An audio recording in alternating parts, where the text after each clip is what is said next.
కాశ్యపాన్వయ సంజాతం నారసింహ పదాశ్రితం రామానుజ గురుం వందే పాణినీయ పయోనిధిం. భాగవత సద్గోష్ఠికి సాదరంగా ఆహ్వానం పలుకుతూ పెద్దలకు దాసోహం సమర్పించుకుంటూ ఈరోజు మనం భాగవత పట్టణాన్ని కొనసాగించుకుందాం.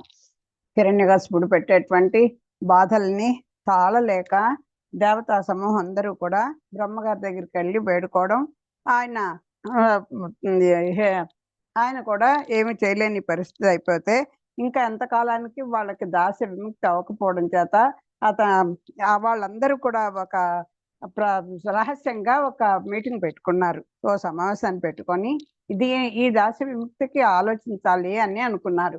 అప్పుడు ఈ బ్రహ్మగారి వల్ల కూడా అవ్వదు, ఈ సృష్టికర్త అయినటువంటి ఆ పరమేశ్వరుని బ్రహ్మగారిని కూడా సృష్టించినటువంటి మూలకారక తత్వాన్ని మనం పట్టుకోవాలి అని భావనకి వచ్చింది వాళ్ళకి, మనసులోకి భగవంతుని దయ వల్ల ఆలోచన వచ్చింది. అందుకని సమావేశం అయ్యారు. ఈ జగత్ అంతా కూడా ప్రభు అయినటువంటి జనార్దనుడు ఎక్కడున్నాడు, ఆత్మస్వరూపుడైనటువంటి అచ్యుతుడు ఎక్కడికి వెళ్ళాడు, శాంతులు మునీశ్వరులు మహర్షులు ఏ దివ్య పదానికి వెళ్ళి తిరిగిరారో ఆ పరమపదంలో ఉండే పరంధామునికి దిక్కులన్నిటికీ దిక్కు అయిన వాడు, ఆ చివరికి ఈ సృష్టి స్థితి లయ కారకుడైనటువంటి ఆ విష్ణుమూర్తికి మేము 2 చేతులు ఎత్తి రక్షించమని మొక్కుకుంటున్నాము అని ప్రార్థించారు. అందరూ కూడా ఏకాకంఠంతో చేస్తే అప్పుడు స్వామి వారికి ప్రత్యక్షమై, అంటే ప్రత్యక్షం అవ్వలేదు, ఆయనకి కనిపించకుండానే అదృశ్యమనుడుగానే ఆ పరమేశ్వరుడు ఇలా చెప్పాడు. స్వామి ఏమని చెప్పారు, నాయన మహాత్ముడు నిర్మల జ్ఞానానంద స్వరూపుడు సర్యేంద్రియాలకు అధిపతి అయిన అచ్యుతునికి నమస్కారాలు చేశారు. ఇంతలో మేఘగర్జన వంటి గంభీర స్వరంతో దిశలు మారుమ్రోగుతుండగా కంటికి కనపడకుండా పరమేశ్వరుడైన శ్రీహరి సాధు స్వభావులైన దేవతలకు ధైర్యం చెప్తూ ఇలా పలికాడు. భయం చెందకుండయ్య నిర్జరవల్భద్రంబు మీకయ్యడు జయం లాభం భూ సంతతికి. ఇదంతా నేను చెప్పేశాను, మర్చిపోయాను. ప్రహ్లాద చరిత్రకి వెళ్ళిపోయాం. ప్రహ్లాద చరిత్ర చదువుకుంటున్నాం, పేజీ ఏదో తిరగబడింది.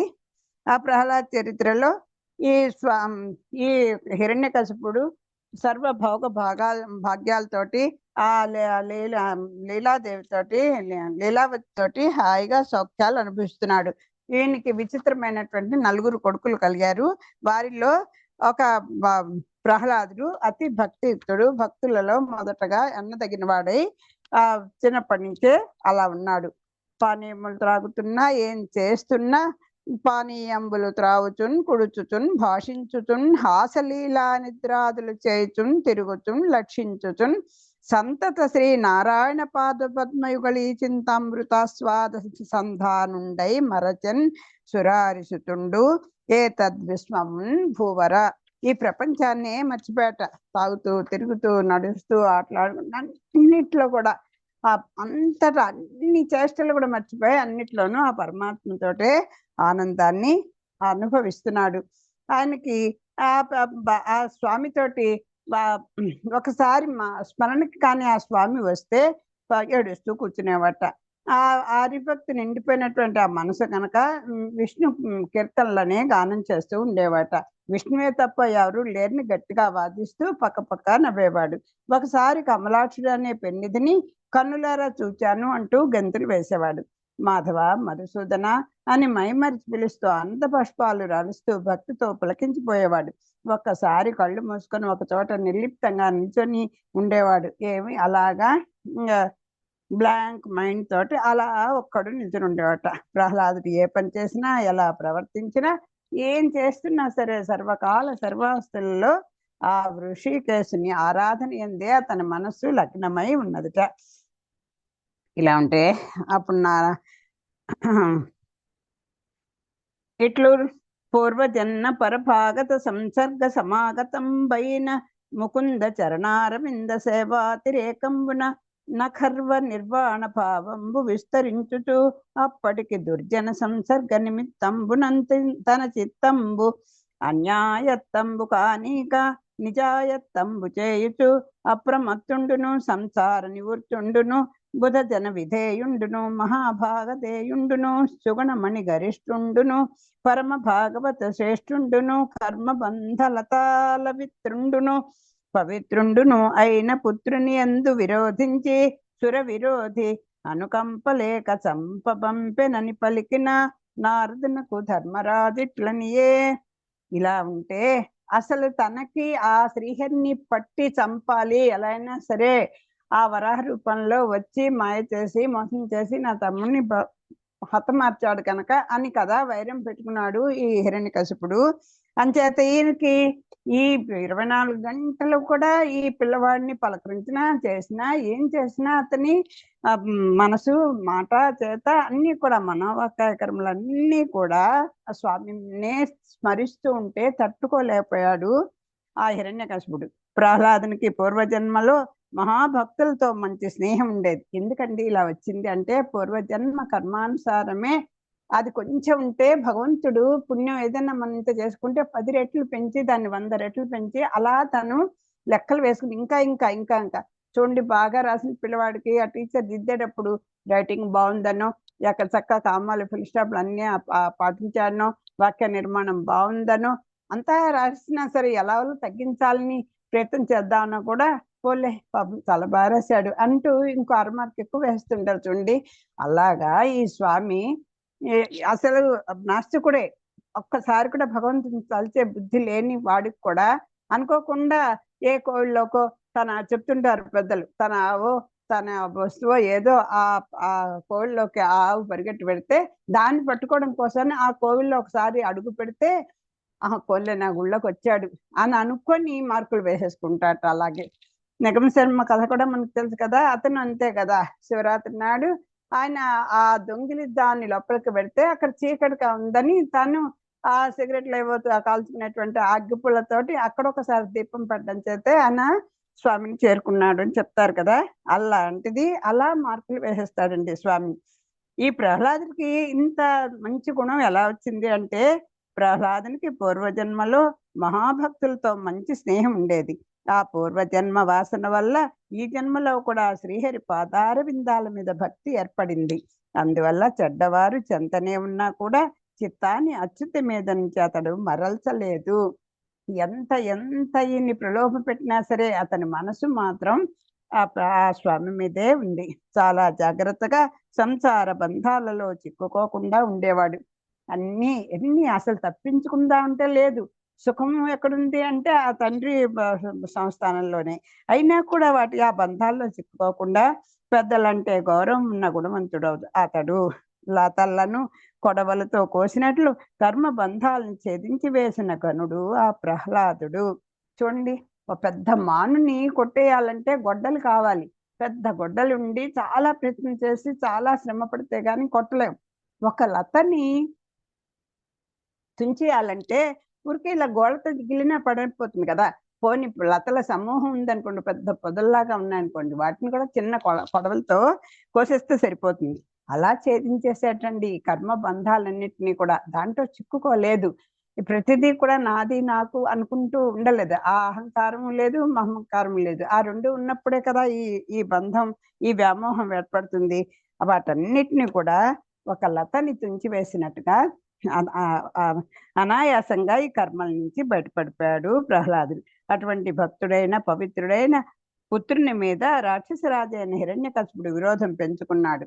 ఇతను చేసేవన్నీ బాగున్నా కూడా మంచి ప్రవర్తనతోటే ఉన్నా, అందరితో గొడవలు లేకుండా ఉన్నా, వీడి మీద ఏం కంప్లైంట్ లేకపోయినా కానీ తన విరోధి అయినటువంటి ఆ విష్ణువుని తలుచుకోవడం అనేది ఒకటి నచ్చక ఈ కుమారుడి మీద ఇంత కఠినంగా ఉన్నాడు. కుమారుని చంపి పారేండ్రా అని చెప్పి భటులను పంపించాడు అని పలికిన నారదుని చూచి ధర్మరాజు ఆశ్చర్యచకితుడై ఉన్నాడు. అలాంటి పిల్లాడిని చంపేయడానికి పూనుకున్నాడా అని చూడండి. మనం ఏదైనా వింటే హఠాత్తుగా ఒక విధిని అంటే ఆ అవతల వ్యక్తి ఎందు లేకపోతే ఒక పవిత్రమైనటువంటి ఒక వస్తువును ఎవడన్నా ధ్వంసం చేస్తుంటే ఒక్కసారి ఆశ్చర్యం బాధ ఎలా కలుగుతాయి. అలా అయిపోయింది ధర్మరాజుకి.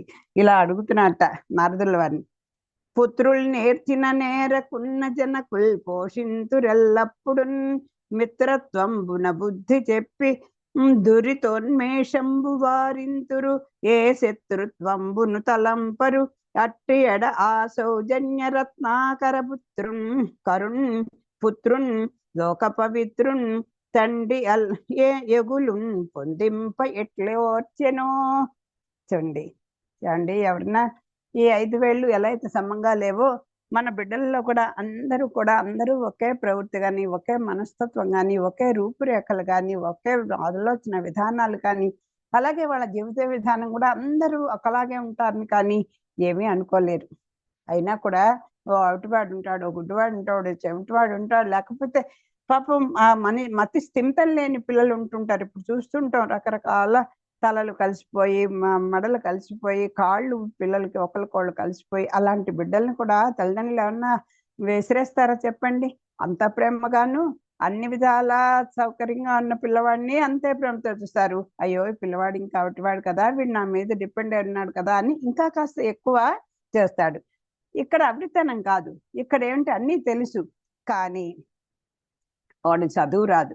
ఒకడు చదువు మీద శ్రద్ధ పెట్టాడు, లేకపోతే ఏదో ఉన్న ఎవరోతో గొడవలు పెట్టుకొని ఏదో తీసుకొస్తాం, ఏదో చేస్తుంటారు. ఒక్కొక్కరికి చేయవాడితనం ఉంటుంది. ఏం చేస్తాం? అలాంటి బిడ్డల్ని నాయన తప్పు, దానివల్ల చూడు నువ్వే చెడ్డపేరు తెచ్చున్నావు, మా పరువు కూడా పోగొట్టుకుంటావు అంటూ మిత్రత్వమున బుద్ధి చెప్పి అది వాడితో స్నేహం చేసి నీకు ఇది కావాలా, అలాగే కొంటానులే, చూడు ఇంత ఖరీదైతే నేను కొనగలనా, మన ఆర్థిక పరిస్థితి ఇది కదా అంటే ఇప్పుడు మనం అదే చెప్పుకోవాలి.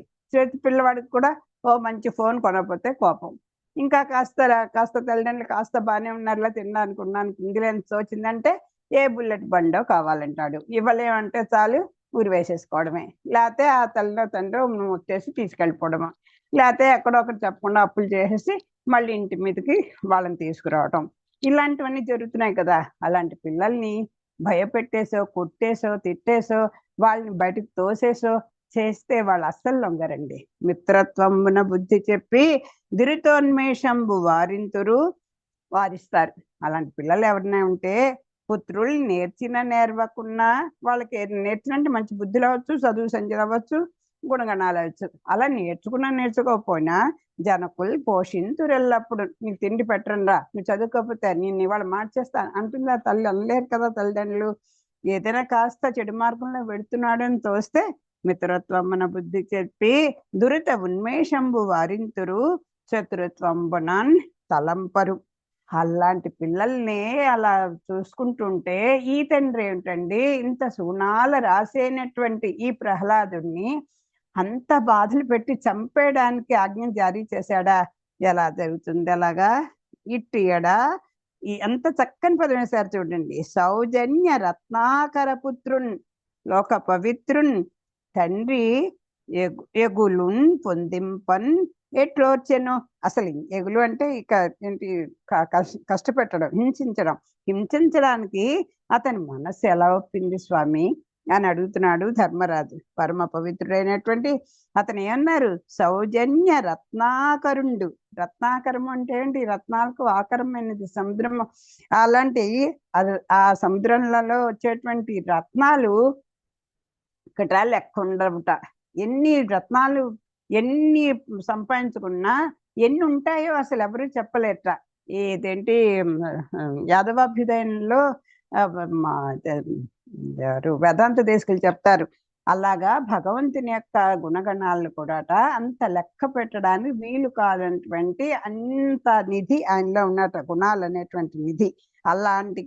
అలాంటి వాడు కదా ఆ భగవంతునితో సామీప్యం అంటే అన్ని కూడా సరి అయినటువంటి గుణాలు కలిగినటువంటి ఈ పిల్లాడు కదా. మనకు చెప్పారు కదా, ఏవైతే గుణాలన్నీ నేనని తండోపతండాలుగా వచ్చి స్వామిని ఆశ్రయించి ఉంటాయో అలాగే ప్రహ్లాదుని కూడా ఈ గుణాలు వదలకుండా ఉన్నాయని మనం చదువుకున్నాం మొన్న.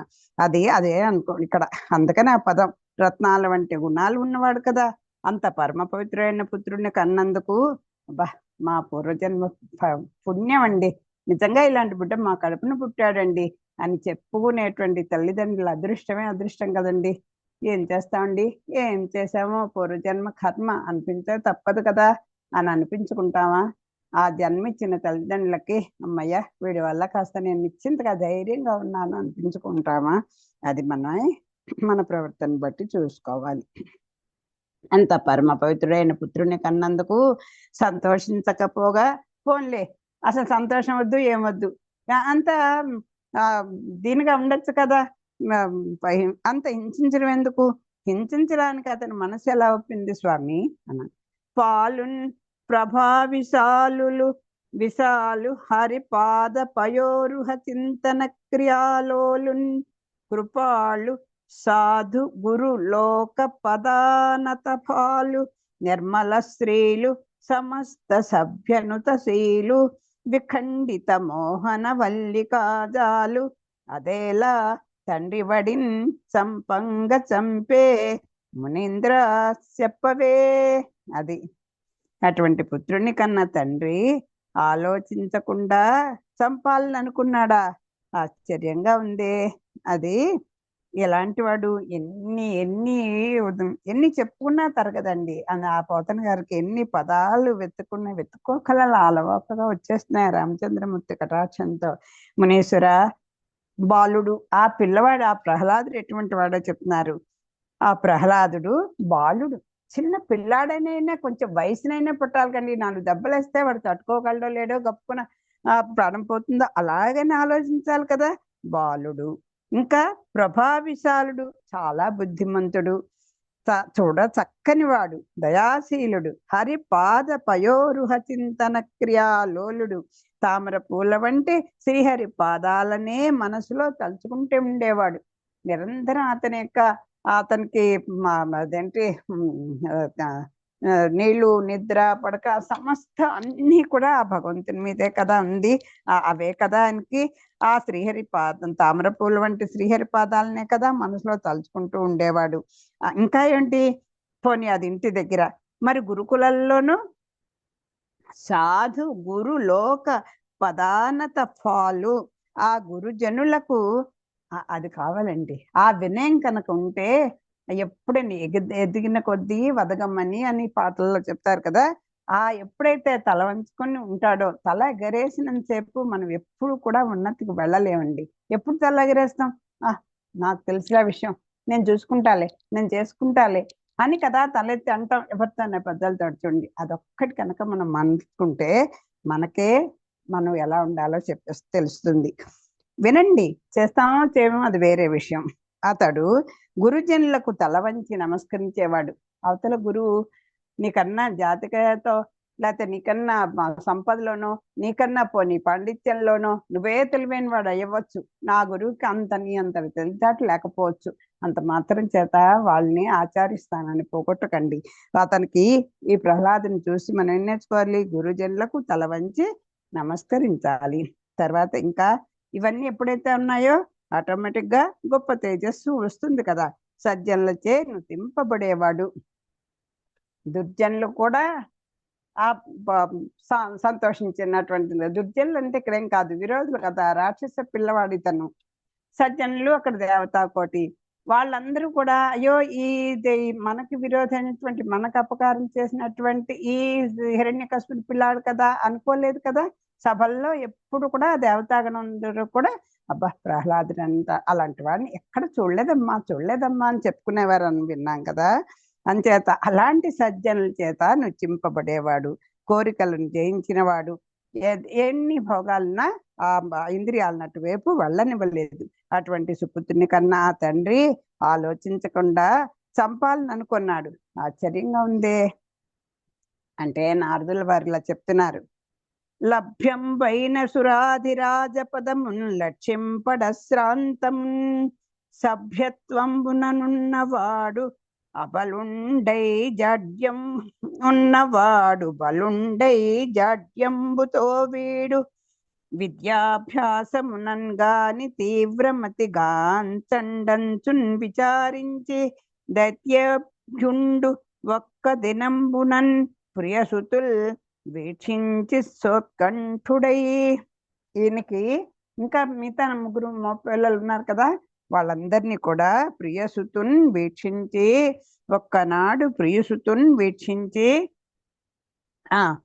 ఈ పిల్లవాడి గురించే, ఈ పిల్లాడిని ఒకరోజు చూసి ఇలాంటి ఆలోచన వచ్చింది, ఏం చేయాలబ్బా వీడిని ఎలాగ ఈ హరినామం నుంచి తప్పించాలి, వీడికి ఇదే వ్యాపకం అయిపోయిందో, పిచ్చి అయిపోయింది, ఆ నారాయణ నామ స్మరణే తప్ప ఇంకో లోకం లేదు, వీడికి చదువు సంధ్య ఏమీ లేదు, తింటున్నా అదే పరాకు, తాడుతున్నా అదే పరకు, ఉన్న అదే పరాకు, తల్లిదండ్రులతో అదే పరాకు, ఏమిటో ఆఖరికి జడులా మారిపోతున్నాడు.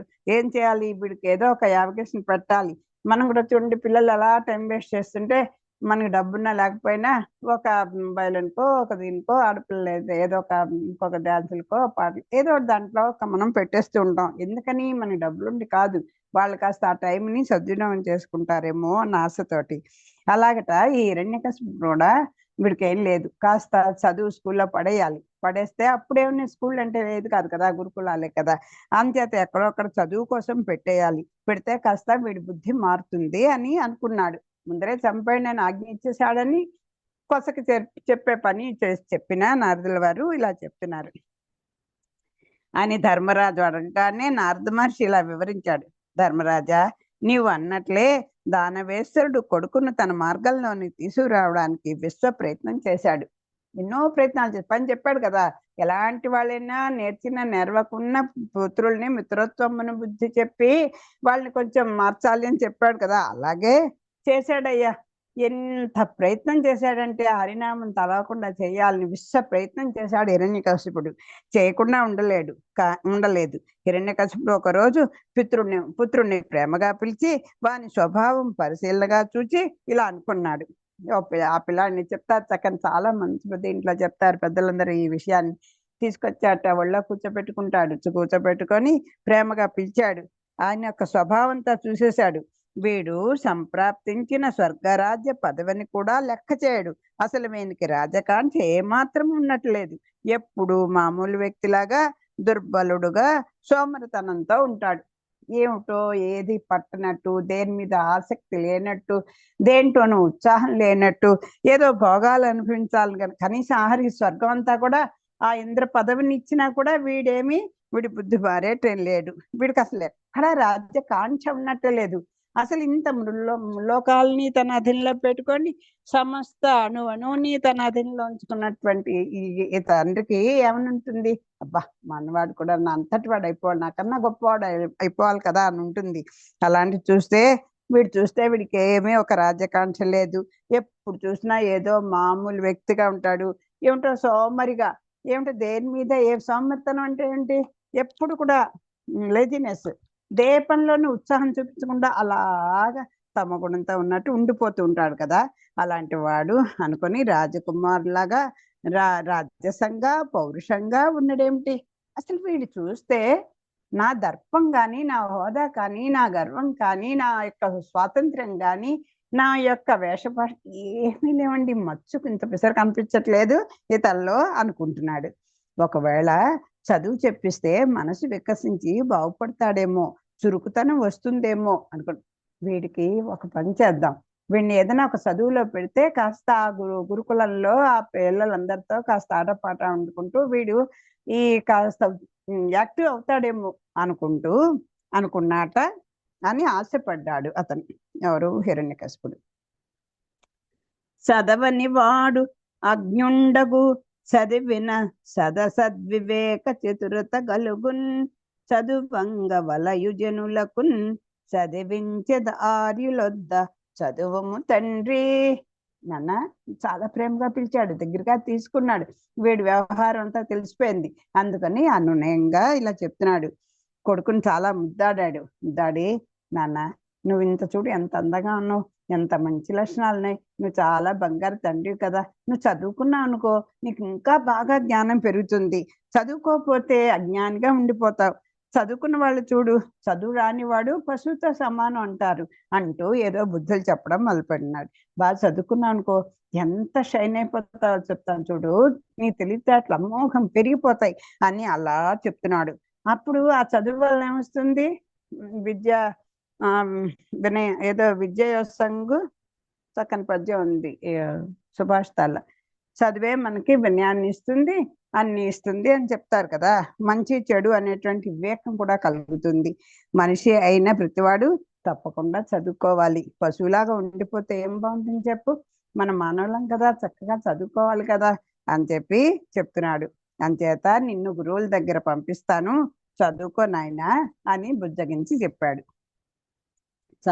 చదువని వాడు అజ్ఞుడు, చదువుకోనివాడు జ్ఞానం లేనివాడు. చదివిన సదసద్వివేక చతురత కలుగును. మంచి వివేకం అంటే ఏంటి? ఏ పని చేయొచ్చు, ఏ పని చేయకూడదు, ఏది స్వీకరించాలి, ఏది వదిలిపెట్టాలి, ఇలాంటివంటి అది మంచా చెడా అనేటువంటి ఆలోచించేటువంటి బుద్ధి, ఆ చతురత నైపుణ్యం వస్తుంది చదువు వల్ల అని చెప్తున్నారు. చదువంగవలయును జనులకు చదివించదా ఆర్యులొద్ద చదువుము తండ్రి. నీకు పెద్దల దగ్గర చదువు నేర్పిస్తానన్న, హాయిగా నువ్వు వెళ్ళి చదువుకో. నీకు దానివల్ల ఫలితం ఏంటో నీకే తెలుస్తుంది, నువ్వెంత చురుకు అయిపోతావో తెలుసా నీకు అంటూ అలా బుజ్జగించి చెప్తున్నాడు.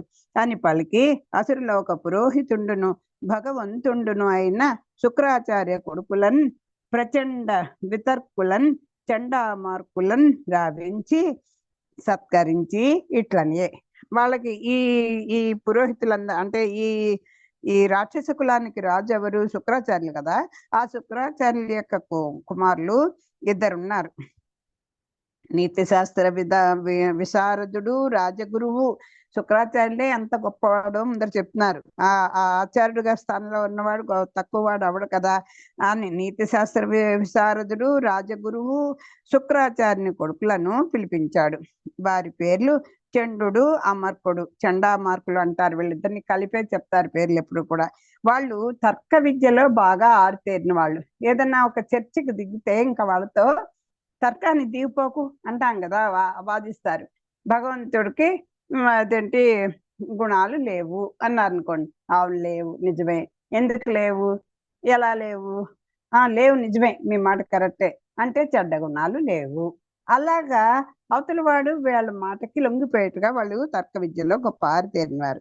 ఆ చండామార్కులను చూసి హిరణ్యకశిపుడు గౌరవ పురస్సరంగా ఇలా పలికాడు. వాళ్ళని బాగా ఆదరించాడు. ఇలా పలికాడు వాళ్ళతోటి.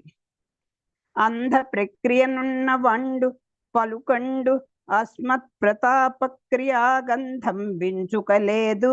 మీరు గురువుల్ కారుణ్య చిత్తుల్ మనోబంధుల్ మాన్యులు మాకున్ పెద్దలు మమున్ పాటించి ఈ బాలకున్ గ్రంథంబుల్ చదివించి నీతి కుశలున్ కావించి రక్షింపరే. ఇదిగో వీడండి, ఇదిగో కాస్త నేను చెప్పే మాటలు ఆలకించండి. ఇదిగో మా అబ్బాయి ఈ స్థితిలో ఉన్నాడు ఇప్పుడు. ఎక్కడ చూసినా అస్మత్ ప్రతాప క్రియా గంధంబు ఇంచుక లేదు. నన్ను మీరు చూస్తున్నారు కదా రోజును.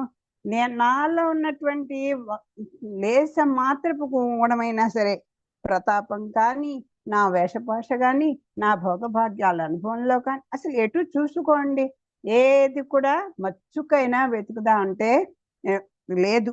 అసలు గంధం అంటే ఇంత కూడా లేదు అని చెప్తున్నాయి. ఈ వేషం కూడా లేదండి, ఇంత వెతుకుదా అంటే ఇంత ఒక్క పిసరంతైనా మంచి గుణం లేదండి అంటాం చూడండి. అలాగా అస్మత్ ప్రతాప క్రియా గంధంబు ఇంచుకలేదు. అంధ ప్రక్రియన్ ఉన్నవాడు, వీడొక గుడ్డివాళ్ళ ఉన్నాడండి. ఈ ప్రపంచాన్ని చూస్తూ ఉంటాడు, ఇదంతా హాయిగా మన అనుభవయోగ్యమైంది అంతే అన్నటువంటి జ్ఞానమే లేదు. అంధుడుగా ఉండిపోతాడు. అంటే గుడ్డివాడు ఏమన్నా చూడగలడా, అవన్నీ ఆస్వాదించగలడా? అలాగా వీడికి ఏమి ఒక అంధ ప్రక్రియను ఉన్నవాడు పలుకడు. పోనీ అన్న చెప్దా అంటే అసలు నోరిపి మాట్లాడితే కదా. అస్మత్ ప్రతాప క్రియా గంధంబు ఇంచుకలేదు. నాయన, మీరు మాకు గురువులు, చాలా దయగలవారు. మా దయ ఉన్న ఆ దయాగుణంతో కారుణ్య చిత్తులు గురువులు మీరు మాకు, మా కులానికి మీరు గురువులు, గురుపుత్రులు మీరు. మనోబంధులు, మాకు మనసుకు ప్రీతి అయిన వాళ్ళు. మాన్యులు, గొప్పవాళ్ళు, పెద్దలు. మాకున్ పెద్దలు, మాన్యులు అంటే చాలా శ్రేష్ఠులు అని గొప్పవాడు. తర్వాత పోనీ మాకు పెద్దవాళ్ళు కూడా మీరు. మమ్మల్ని పాటించి అంటే మేము చెప్పే విషయాన్ని కొంచెం ఆలకించి ఈ బాలకున్ గ్రంథంబులు చదివించి, ఇదిగో మహా మంచి మంచి గ్రంథాలు చదివించండి. నీతి కుశలున్ గావించి ఒక్కడే కదా. ఇదిగో వీడికి కాస్త నీ ఏది నీతి అంటే అదే కదా, ఏది చేయాలి ఏది చేయకూడదు. అంటే ఇప్పుడు ఒక క్షత్రియుడు ఉంటాడండి, ఆ క్షత్రియ పుత్రులకి ఏముండాలి? యుద్ధ నైపుణ్యము, లేకపోతే చిన్నప్పటి నుంచి ఒక ధైర్యము, అందరి మీద ఒక లీడర్షిప్ క్వాలిటీస్ ఏమిటి ఇంతో అంతా వస్తాయి కదా. ఒక బ్రాహ్మణ కులంలో పుడతాడు, ఆ పిల్లవాడికి సహజంగా తల్లిదండ్రులు ఏం కోరుకుంటారు? మళ్ళాగా ఏదో కాస్త అగ్నిహోత్రం, నిత్యాగ్నిహోత్రం చేసుకుంటూ, ఏదో సంధ్యావందనం చేసుకుంటూ, కాస్త భగవంతుడి మీద చేసుకుంటూ, ఏదో ఒకటి కాస్త మంచి విషయాలు వల్ల వేసుకుంటూ, ఏదో కాస్త సాత్వికమైన గుణంతో ఉండాలి అని అనుకుంటారు. అలా క్షత్రియ పుత్రుడిని అయితే అలా కోరుకుంటారా? ఏమిటయ్యా వీడి నా అంతటి ఇంత పిసరు కూడా, నా రోషం కానీ ఇది కానీ ఎవరిని అంత పిరికి విధాలా ఉంటే వీడేమిటండి రేపు అందరూ వీడిని మొత్తేరా అని అతన్ని బాధపడతాడు కదా. అవి గుణాలు రావాలి కదా, ఈ రాక్షసుడి యొక్క గుణాలు రావాలని కోరుకుంటాడు కదా కొడుక్కి. అలాంటివి ఏమీ లేవండి. నీతి కుశలను గావించి రక్షింపరే. మీరు గురుపుత్రులు, పరమ పవిత్రులు, మాకు గౌరవపాత్రులు, మీరు మాకు బంధువులు, దయాసింధువులు. మా కుమారుడు అజ్ఞానంతో అంధుడై ఉన్నాడు, ఎప్పుడు సోమరిలాగా ఉంటాడు, పలకరిస్తే వెంటనే పలుకడు. నా ప్రతాపానికి సంబంధించిన వాసన కొంచెం కూడా వీటికి అంటలేదు. మీరు గురువులు, మాకు పెద్దలు, దయచేసి మా మాట మన్నించి ఈ బాలుని చేత గ్రంథాలు చదివించండి. వీనికి నీతి శాస్త్రం నేర్పండి. వీడిని సంస్కరించంటే ఏంటి? ఇప్పుడు బంగారం ఉంటుంది, దాన్ని మళ్ళీ ఆ అగ్నిలో ఇచ్చేస్తేనే కదా అది మళ్ళీ శుద్ధి అవుతుంది. ముడి బంగారం అలా అవ్వదు కదా. అందుకు సంస్కరించి మమ్మల్ని, మా వంశాన్ని కూడా రక్షించండి అని పలికి వార్లకున్ ప్రహ్లాదుని అప్పగించి తోడ్కొని పొండనిన వారును ధనుజ రాజకుమారుని కొనిపోయి అతనికి సవయస్కులకు సహస్రోతల అసుర కుమారులను కొందరని కూర్చి. ఇప్పుడు ఈ పిల్లాడు చిన్నవాడు అంటే క్లాసుల్లో కూడా ఎలాగో చూసుకోవాలి, కాస్త పొడవుగా ఉన్న వాళ్ళు, లేకపోతే కాస్త చలాకీగా ఉన్న వాళ్ళనో కాస్త వెనక్కి కూర్చోబెట్టుకుంటారు. కాస్త మందబుద్ధులుగా ఉన్న వాళ్ళనో, కాస్త పర్లేదు పొట్టిగా ఉన్న వాళ్ళు, లేకపోతే ఒక ఎందుకో కాస్త గట్టిగా చెప్తే కానీ వినపడిన వాళ్ళు, అలాంటి వాళ్ళు ముందర కూర్చోబెట్టుకుంటారు కదా. అలాగా ఇతను వయస్కుతో సమానమైన వాళ్ళని, కాస్త ఇలాగే ఉన్న వాళ్ళందరినీ కొంతమంది అసుర కుమారులందరినీ కూడా కాస్త వాళ్ళతో వీళ్ళతో చక్కగా ఇక్కడ కూర్చో, వీళ్ళతో ఫ్రెండ్షిప్ చేయి, ఇక్కడ కూర్చో అని చెప్పి వాళ్ళు ఆ పిల్లవాడిని తీసుకెళ్ళి అక్కడ విద్యార్థులతో పాటు కూర్చోపెట్టారు. అని పలికి రాక్షసరాజు కొడుకును తీసుకొని వెళ్ళండి అని గురువులకు అప్పగించాడు. అప్పుడు వారు ప్రహ్లాదుని తీసుకెళ్లి సమాన వయసు గల తోటి రాక్షస విద్యార్థులతో పాటు కూర్చోబెట్టుకున్నారు. అంచిత భక్తి తోడ ధనుజాదుపు గేహ సమీపమున్ ప్రవేశించి సురారి రాజసుత చేకొని శుక్ర కుమారకుల్ పఠిపించిరి పాఠయోగ్యంబులు పెక్కులు శాస్త్రములు ఆ కుమారుండాలించి పఠించే అన్నయున్ జలింపని వైష్ణవ భక్తి పూర్ణుడై. ఇది చదువుకుంటున్నాడు, వాళ్ళు ఏ గ్రంథం చదవమంటే చదివేస్తున్నాడు, ఏ శాస్త్రాలు వినమంటే అది వినేస్తున్నాడు, అన్నీ చేస్తున్నాడు. కానీ ఇంకేం చేస్తున్నాడు? చెల్లింపని వైష్ణవ భక్తి పూర్ణుడై అన్నయ్యున్ పఠించే. ఆయన మనసు నిండా శ్రీహరే నిండి ఉన్నాడు. ఆయనైతేనే మనసులోనే అన్ని అదే స్మరణ, అదే భక్తి, అదే ఆరాధన, మనసుకమైన ఆరాధన, అలా నిరంతరం భగవద్ ధ్యానంలోనే ఉన్నాడు. కానీ పైకి చదువుతున్నాడు, గురువులు ఏది చెప్తే అది వింటున్నాడు, అన్ని చదువుమంటే చదువుతున్నాడు, అన్ని చేస్తున్నాడు.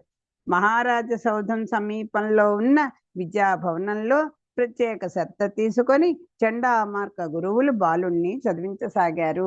ఇంకా వేరే చెప్పక్కర్లేదు కదా, అక్కడే సమస్త భోగాలు ఉన్నట్టే ఆ పిల్లవాడికి నేర్పడానికి కూడా గురువులే ఇంటికి వచ్చి చెప్పించుకుంటుంటారు కదా పెద్ద పెద్ద వాళ్ళ ఇళ్లలో. అలాగ పాపం ఆ విద్యాభవనంలోనే ఆ రాజసౌధాన్ని దగ్గరలోనే ఒక విద్యాభవనం కూడా ఉంది. దాంట్లోనే ఈ చండామార్క గురువులు ఈ బాలుని చదివించసాగారు. అతి ముఖ్యమైన అనేక శాస్త్రాలు బోధించారు. ప్రహ్లాదుడు విష్ణుదేవుని మీద భక్తితో అన్ని శాస్త్రాలను చదివి అర్థం చేసుకున్నాడు, అన్ని విద్యలు నేర్చుకున్నాడు. ఏ పగిది వారు చెప్పిన ఆ పగిదిన్ చదువును కాని అట్టిట్టని ఆక్షేపింపడు తానన్ని రూపించిన మిథ్యలని నిరూఢ మనీషన్. అది గురుదేవులు చెప్పినవన్నీ కూడా శ్రద్ధగా విని అర్థం చేసుకున్నట్టండి. వారు ఏ విధంగా చెప్తే ప్రహ్లాదుడు ఆ విధంగానే చదివేవాడు. అంతేకాని ఇదిగో మీరు చెప్పింది తప్పు, ఇలా కాదు, అలా కాదు, మీరు ఇదిగా తప్పుగా చెప్తున్నారు, ఎప్పుడు గురువులకు ఎదురు చెప్పేవాడు కాట. తనకు ఇష్టం లేనివి గురువులు బోధించిన ఆ విద్యలన్నీ, అసత్యాలన్నీ, భ్రమలని తెలిసినా కూడా ఆక్షేపించేవాడు కాదు. మన రామానుజులైతే పాపం ఆగలేకపోయారు. ఆ గురువు గారిని ఆ స్వామి యొక్క పుండరి ఆ ఏంటి నేత్రాలను వర్ణించినప్పుడు అది తప్పని ఖండించారు. కానీ ఈ పిల్లవాడు వాళ్ళు చెప్తున్నవన్నీ అసత్యాలను తెలుసుట, అవన్నీ భ్రమలో పడేస్తాయమని తెలుసుట, అన్నీ తెలిసినప్పటికీ కూడా ఏమీ ఆక్షేపించేవాడు కాట. ఆహా, అలాగే వాళ్ళు వేసేవాడు, అలాగే కరెక్టే అంటుండేవాడు. చెప్పినట్లు విని చదువుకున్నాడు. వాళ్ళు ఎలా చెప్తే అలాగా విని అతనికి కావాల్సినవన్నీ మంచి విషయాలని బుర్రలో పెట్టేసుకున్నాడు. ఆహా, ఈ విషయం మనకు అక్కర్లేదు, ఇది తప్పు, ఇది వీళ్ళు చేసింది, ఇది చెప్పేది అబద్ధం, ఇది మనకి భ్రమను కలిగిస్తుంది అని ఇవన్నీ ఆ వివేక విచక్షణ జ్ఞానం ఈయనకి వచ్చేసింది. ఆయనకి ఎంత కావాలో అంతా చదివేసుకున్నాడు హాయిగా. అంతన్ కొన్ని దినంబులేగిన సురేంద్రారాతి శంకాన్విత స్వాంతుండై నిజ నందనున్ గురువులే జాడన్ పఠింపించిరో భ్రాంతుండేమి పఠించెను పిలిచి సంభాషించి విద్యా పరిశ్రాంతిని చూచెదగాక నేండని మహాసౌధాంతరాసీనుండై. చూడండి, ఆ హిరణ్యకశిపుట మహాసౌధ అంతరాసీనుండై, ఆ ఆ రాజ్య భవనంలో అదేంటి ఆ ప్రత్యేక గృహం ఉంటుంది కదా, రహస్య గృహాలన్నీ అంటే, లేదా ఆయన యొక్క మందిరంలోనూ ఆసీనుండే కూర్చున్నాడు. చూసి వీడు అనుకుంటున్నాడు, తండ్రి ఆ కొడుకు మీదేమిటి, వాడు అసలు జడుగా ఏమి పట్టినట్టుగా ఏమి ప్రతాపం లేకుండా అలా ఉంటున్నాడు కదా, అంచేత భ్రాంతుండేమి పఠించెనో అదే స్వాంతుండే నిజనందనున్ గురువు లేజాడని పఠింపించిరో అని. ఆ రెండు ఇదే, ఆ గురువులు అసలు ఏం చెప్పారో, వీడు అసలు ఏం నేర్చుకున్నాడో, వీడు ఏమన్నా అసలు మారాడా లేడో, అసలు చదువు మీద ఇంట్రెస్ట్ ఉందో లేదో, వీడు అసలు శ్రద్ధగా చదువుకుంటున్నాడో లేదో, ఇవన్నీ కూడా అని పిలిచి, సరే ఓసారి పిలిచి ఏం నేర్చుకున్నాడో, వాళ్ళు ఏం చెప్పారో ఒకసారి టెస్ట్ చేద్దాం అని బుద్ధి పుట్టింది దీనికి. విద్యా పరిశ్రాంతిని చూచెదగాక నేడు అని పిలిచి సంభాషించి ఇలాగ మాట్లాడుతున్నట్ట. ఇలా కొంతకాలం జరిగేసరికి హిరణ్యకశిపునికి అనుమానం వచ్చింది. ఏమిటి ఇంతకాలం అయింది పిల్లవాడు వెళ్ళి, వీడు అసలు చదువుకుంటున్నాడో లేదో, ఏం చేస్తున్నాడో కబురు కాయ ఏమి లేదు, ఆ గురువులు ఏం చెప్తున్నారు, వీడేం నేర్చుకుంటున్నాడు అని ఒక చిన్న అనుమానం వచ్చింది. తన కొడుకును గురువులు ఏ విధంగా చదివిస్తున్నారో, ఈ పసివాడు ఏం చదువుతున్నాడో తెలుసుకోవాలనిపించింది. సరే వాళ్ళని పిలిచి మాట్లాడి వీడు ఎంతవరకు చదివాడో చూడాలి అనుకున్నాడు మనసులో. ఆ సమయంలో హిరణ్యకశిపుడు తన దివ్య భవనంలో కూర్చుని ఉన్నాడు. సరే వాళ్ళనే ఇక్కడ పిలిపించాడు. మోదము తోడ దైత్యకుల ముఖ్యుండు రమ్మని చీరన్ బంచన్ ప్రహ్లాద